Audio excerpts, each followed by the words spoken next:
Okay, this video is to help you understand how to use the quadratic formula. So let's say we're given an equation x squared plus 4x, or sorry, let's do x squared minus 4x plus 6, okay? So when there's not a number in front of the x squared, that's a 1. We have minus 4 because it's a negative 4, and then 6. So my a is going to be 1, a, b, c. My b is going to be negative 4. My c is going to be 6. I'm now going to plug it into the quadratic formula, which is the opposite of b. So all of the ovals are going to get the number that b has. So negative 4, negative 4. My a's are 1s, and my c's are 6. Now I'm simply going to do the math. So the opposite of negative 4 is a positive 4. Plus or minus the square root of negative 4 squared really means negative 4 times negative 4, which is 16. And by the way, this will always be positive. When you square a number, it cancels out the sign. Negative 4 times 1 is negative 4 times 6 is negative 24 over 2 times 1, which is 2. Now, I'm going to take care of this piece here. 16 minus 24 is a negative 8.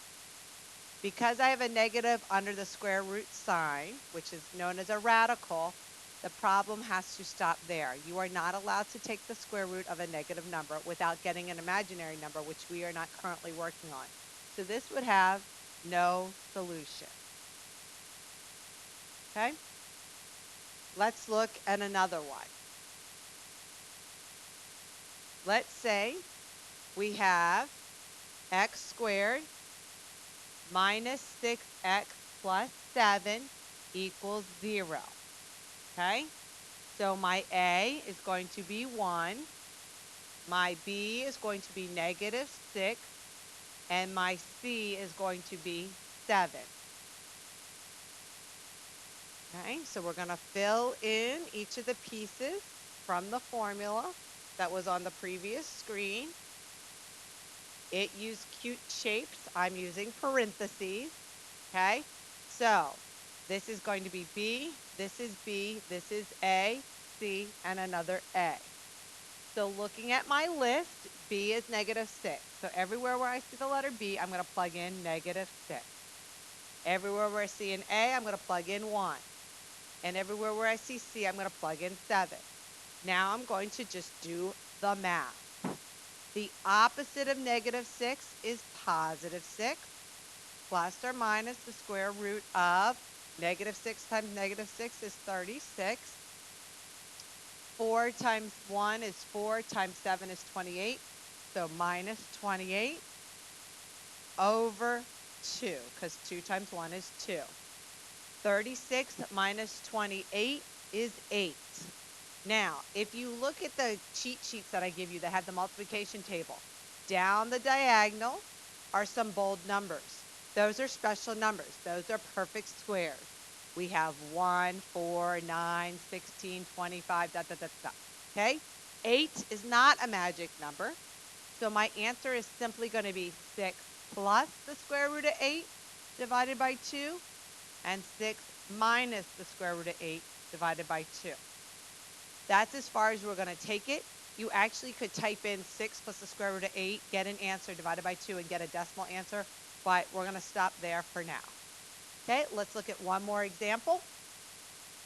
Let's say we have x squared plus 5x plus 4 equals 0.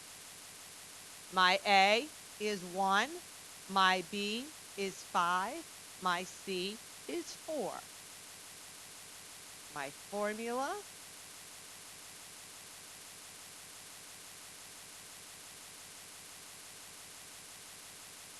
okay? The minus 4 is permanent in the equation. The only thing that changes are where the parentheses are. So B, B, A, C, and A. Okay?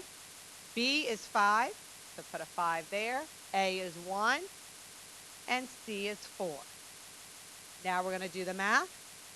So the opposite of 5 is negative 5. 5 squared is 25. 4 times 4 is 16 because times 1 doesn't matter. And it's a negative times a positive, so negative 16 over 2. Now I'm going to do 25 minus 16, which is 9. And if I look at my multiplication chart, 9 is one of the special numbers. Okay? So the square root of 9, when I look for it, it's 3 and 3. 3 times 3 gives me 9.